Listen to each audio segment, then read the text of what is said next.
then become death, the destroyer of worlds. Is Oppenheimer Christopher Nolan's best film for you? Well, you can definitely make an argument that it's his best film. His second historical nonfiction film, the first being Dunkirk.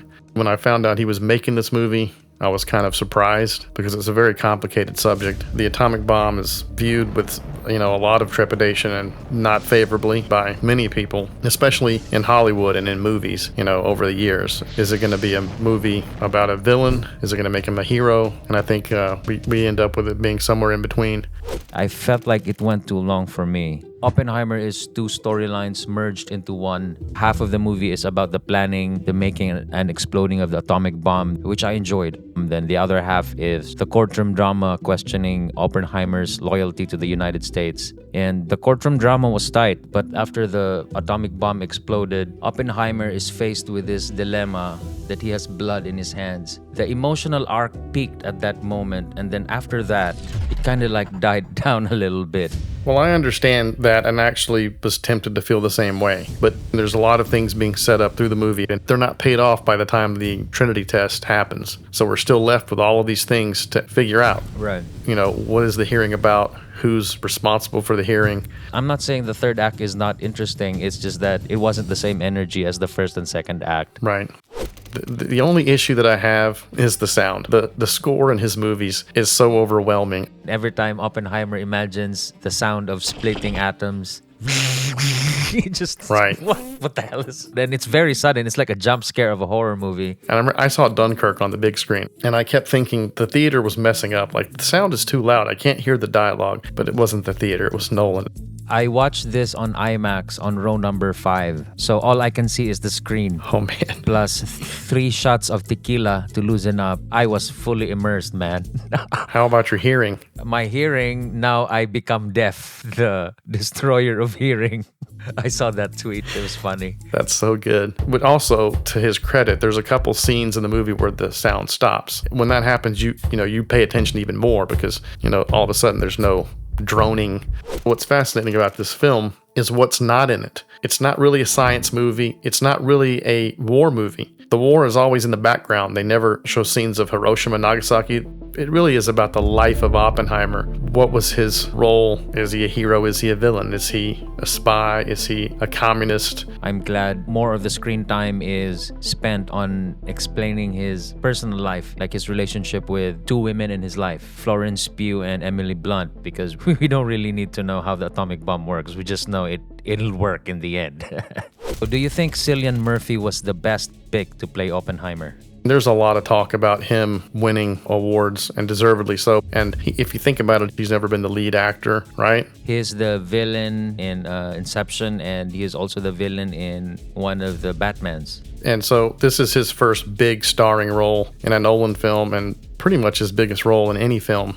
Cillian Murphy has this perfect balance of kindness and evil in his eyes. When you look at him, he can be the most maniacal character, or he can be the most vulnerable character at the same time. Right. That's why he's so good in Peaky Blinders. One of my main problems with this movie is that Emily Blunt's not in it enough. She's fantastic in this role. She does this thing wherein she just inhales deep, and then how she's feeling. The emotion of the scene. She doesn't have to say anything. She just exhales and okay, we get it. Florence Pugh, I did not expect her to go naked in this movie. I don't think anybody really knew what to expect. It wasn't really rated R for language, so it had to be something. This is one of the first few times where I say this sex scene is not just for the sake of a sex scene. It actually helps the story. Yeah, and especially the scene in the hearing. It's not really happening. It's the imagination, I think, of Emily Blunt's character. This is definitely the first time I saw boobs on a Christopher Nolan movie. This is probably her biggest movie. Well, she was in the Black Widow movie, which I guess flew under the radar because of COVID. And if Florence Pugh can be in a scene with Cillian Murphy and able to match his acting, that says something about Florence Pugh. Because usually when you're on screen with someone that is so good at acting, you can usually tell, oh, this actor is way better than this actor. They're not on the same level, but they seem like to be on the same level, which is kind of mind-blowing. If Robert Downey Jr. does not win an Oscar for this role, he's never going to win because he was amazing in this movie. He was exceptional. I agree. This is his best performance I've seen. This is it. And once again, a complicated character. You kind of sympathize with him a little bit, but he's also kind of the villain of the movie. That third act was all Robert Downey. That was his little movie, the last 30 minutes of it. That was the most interesting thing about the third act. If you notice, in the first and second act, Cillian Murphy is in every scene because the story is told through his perspective. So you kind of only know what Cillian Murphy knows. Mm-hmm. And then on the third act, suddenly we have a new storyteller, which is Robert Downey. It's sort of that non-linear narrative structure of Citizen Kane where you have different perspectives. And so it bounces around. So many people are in this movie. Casey Affleck, Josh Hartnett, Kenneth Branagh, Gary Oldman, which was a surprise, Matt Damon, another huge famous star. Jason Clarke plays the prosecuting attorney. He's the guy that was grilling you with questions in the hearing, and he gets under your skin in this movie. Yeah. So there's a lot of performances that really stand out. Rate this movie from 1 to 10. I'm going to give it a 9.